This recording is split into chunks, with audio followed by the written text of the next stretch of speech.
पिछोर में कॉलेज में एडमिशन दिलाने के नाम पर छात्र छात्राओं से लाखों रुपए की ठगी का मामला सामने आया है। आरोपी की एक व्यक्ति ने डीएड और बीएड में प्रवेश दिलाने का झांसा देकर छात्रों से करीब 30 लाख रुपए वसूल किए, लेकिन न तो कॉलेज में फीस जमा की और न ही एडमिशन कराया।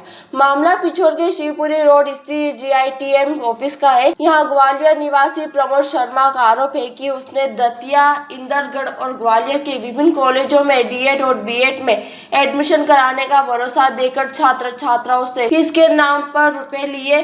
छात्राओं के मुताबिक रुपए लेने के बाद आरोपी न तो प्रवेश कराया और न ही पैसे वापस किए। मांग करने पर वह लगातार टालमटोल करता रहा। बताया जा रहा है कि पिछले करीब 6 महीने से आरोपी मोबाइल बंद कर ऑफिस छोड़कर फरार है। इस धोखाधड़ी के चलते कई छात्रों का 1 साल बर्बाद हो गया। मामले में फरियादी की शिकायत पर पिछोर पुलिस ने आरोपी प्रमोद शर्मा के खिलाफ बीएनएस की धारा के तहत प्रकरण दर्ज कर जांच शुरू कर दी है। प्रमोद सर रहते थे जीआईटीएम अकेडमी वाले। प्रमोद सर? हाँ, प्रमोद सर। वो हमारे पैसे लेके भाग गए हैं। कितना पैसा ले गए? 35,000। किस बात के पैसे ले गए? डीएड के। डीएड? हाँ। आपको डीएड करवा रहे थे? हाँ, करवा रहे थे, पर हमारा एडमिशन भी नहीं हुआ। हमने उनसे कहा कि हमारा डेट ऑफ बर्थ कम है, पहले हमने उनको पैसे दे दिए। फिर रजिस्ट्रेशन करवाने गए तो ऑनलाइन वाले दुकानों ने कह दी कि अभी आपका डीएड नहीं होगा। हमने उनसे फोन लगा के कहा कि हमारा डीएड नहीं हो रहा, आप हमें पैसे वापस कर दें। तो वो कहने लगे ठीक है, हम आपके पैसे खा के नहीं भागेंगे, हम आपको पैसे वापस कर देंगे। 2 महीने से पागल बनाए कि हाँ आज जमा कर रहे हैं, आज दे रहे हैं, आज भेज रहे हैं, कल भेज रहे हैं। अभी कहीं पता है उनका? नहीं, कुछ पता नहीं है। 2 महीने तक तो हम लोगों की बात हुई कि हाँ हम आपके पैसे भेज देंगे। थाने में अभी आवेदन देने क्यों आए? इतना 2 महीने से क्या कर रहे थे आप? हम लोगों ने ये सोचा कि मतलब वो हाँ आज डाल देंगे, कल डाल देंगे, ये सोच के। और अब तो उन्होंने फोन ही स्विच ऑफ कर लिया है, इसलिए हम लोग थाने में आए हैं आवेदन देने। आपका नाम क्या है? मेरा नीरज लोधी। नीरज। तो नीरज, थाने पे आप भी इसी प्रकरण के संबंध में आए? जी, इसी प्रकरण के संबंध में बीएड कर रहा था। मेरे से 60,000 रुपए लिए हैं। मुझे एसबी कॉलेज दतिया का मिला था, जिसमें इसने मात्र 5,000 रुपए जमा किए हैं और बाकी कोई राशि जमा नहीं की, जिससे कॉलेज वाले हमें परेशान कर रहे हैं और हमें ना तो एग्जाम देने दे रहे हैं, ना हमारी कोई स्कॉलरशिप आ रही है। तो इससे हमारी बात हुई थी कुछ दिन पहले, तो इसने बोला कि हम पैसे वापस कर देंगे, लेकिन इसका 20 दिन से कोई फोन नहीं लग रहा है और जो पूरे रुपए वसूल के और कहीं चला गया है। क्या नाम है आप जो आपसे पैसे लेके गया है? प्रमोद शर्मा नाम है इसका। और मामला ये है कि प्रमोद शर्मा हैं जो यहाँ पे जीआईटीएम एकेडमी खोले हैं और वो वहाँ पर एडमिशन करवाता है। तो उसने बच्चों से एडमिशन के नाम पर पैसे लिए हैं। तो उसमें मेरा मामला ये है कि मेरे से पैसे लिए हैं उसने और मेरा एडमिशन नहीं करवा पाया है और वो अब उसका फोन बंद आ रहा है और सबके पास उसके एडमिशन की रसीद भी है। तो उसने पैसे किसी के वापस नहीं किए हैं और ना ही एडमिशन दिए हैं। कौन है ये और किस बात के पैसे लिए, ये पूरा जरा क्लियर करें। डीएड कराता था। ये डीएड करवाता है उस नाम पर और ये एडमिशन लेता है। और ये प्रमोद शर्मा। आपका किस कॉलेज में डीएड या बीएड किस बात के लिए? कॉलेज कई बच्चों को दिलाया भी नहीं है, दिलाया है तो कई बच्चों की फीस जमा करी भी नहीं है। आपका नाम क्या है? संस्कार गुप्ता। तो संस्कार, यहाँ थाने पे आप खड़े हैं।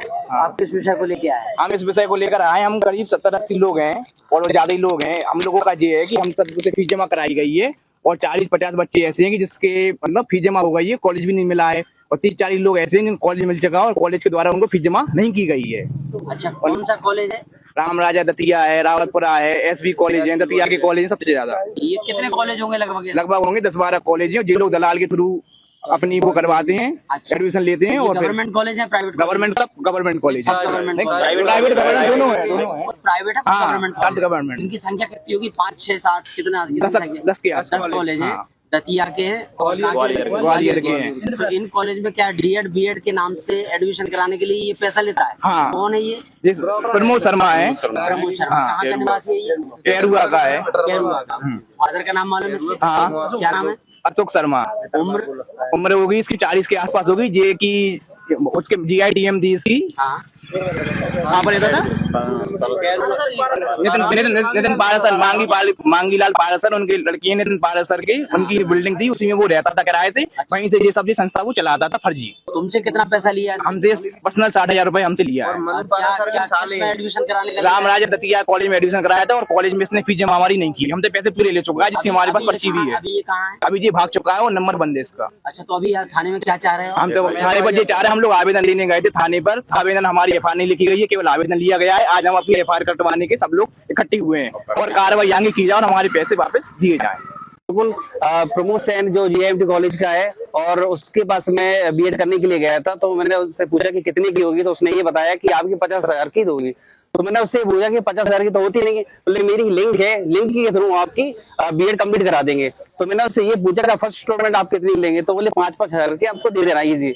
अच्छा, तो मुझे इसके बारे में नॉलेज नहीं थी, क्योंकि वो ये कह रहा है कि अगर आपको विश्वास नहीं है, मुझे ऐसा लगा कि ये इतना कम क्यों करा रहा है। तो उसने कहा कि आप एक बार अन्य लोगों से पूछ सकते हो जिनकी मैंने ऑलरेडी करा चुका हूँ। कौन से कॉलेज में एडमिशन के लिए ले रहा था? राम राजा सरकार की बता रहा था कि मैंने राम राजा सरकार दतिया ही में है राम राजा सरकार, तो उन्होंने कि मैं आपकी वहां आपसे करा दूंगा बीएड या डीएड। बीएड। तो इस कारण मुझे पता नहीं था, बाद में ये पता चला कि धीरे धीरे जब काउंसलिंग की नजदीकी आई तो देखा कि वहां पर मेरा नाम नहीं है, कुछ नहीं है। तो उससे पता पड़ा, धीरे धीरे लोगों को जागृति हुई कि ये झूठा है और धोखाधड़ी का काम करो। कैसे ले गए आपसे? 35,000 रुपए लिए इसने। अच्छा, अब आप क्या चाह रहे हो? ये हम चाह रहे हैं कि भाई हमारे 35,000 लौटे, और बस यही चाहते हैं हम। कितने लोगों के साथ ऐसा फ्रॉड किया इसने? कई जो यहाँ पे इकट्ठे हुए हैं, 80 से 100 लोग हैं इसमें। 80 से 100 लोग? जी हाँ। लगभग कितना पैसा ये लेके भाग गया? 50 लाख 50-60 लाख से ऊपर ही माने हैं। एफआईआर चाह रहे हो? जी हाँ। बच्चों को बीएड और डीएड के नाम पर पैसे लेता था, एडमिशन के नाम पर। ठीक है, बीते कुछ 1-1.5 साल में ये धोखाधड़ी के केस ज्यादा बढ़ गए इसके, क्योंकि इसने बच्चों के पैसे लिए और एडमिशन जो कॉलेज में थे वो करवाए नहीं। मेरे खुद 2 लाख रुपए हैं, मेरा एडमिशन था, मेरी भाने का एडमिशन है। ठीक है, हम छात्र हैं, हमारा मेहनत का पैसा है। अगर हम यहाँ थाने में सभी लोग इकट्ठे हुए हैं, समथिंग 70 से 80 छात्र हैं, अगर हमारे पैसे वापस नहीं हुए हैं, हम थाने में एफआईआर करवाएंगे। अगर यहाँ से कोई एक्शन नहीं लिया गया तो हम लोग एसपी ऑफिस जाएंगे शिवपुरी। अगर वहां से भी कोई एक्शन नहीं लेते हैं, हमारे अगर पैसे नहीं मिलते हैं, मेहनत का पैसा है हमारा, तो ताकि हमारे किसान है, मजदूरी करके हम पैसे दिए हैं। मेरे पास सबूत है, पूरे एविडेंस है, ये रसीद है मेरे पास। ठीक है, प्रमोद से मेरे समथिंग 2 साल पहले संपर्क हुआ था। प्रमोद मेरे 70,000 भानेज के, 50,000 मेरे, 20,000 स्कॉलरशिप खा गया, 50,000 प्लस कॉलेज मैंने अलग से दिए। और अगर सभी छात्रों के पैसे वापस नहीं आते तो सभी छात्र हम आंदोलन करेंगे, सड़क पर छात्र आंदोलन करेंगे। कन्यादाना से मुकेश प्रजापत की रिपोर्ट।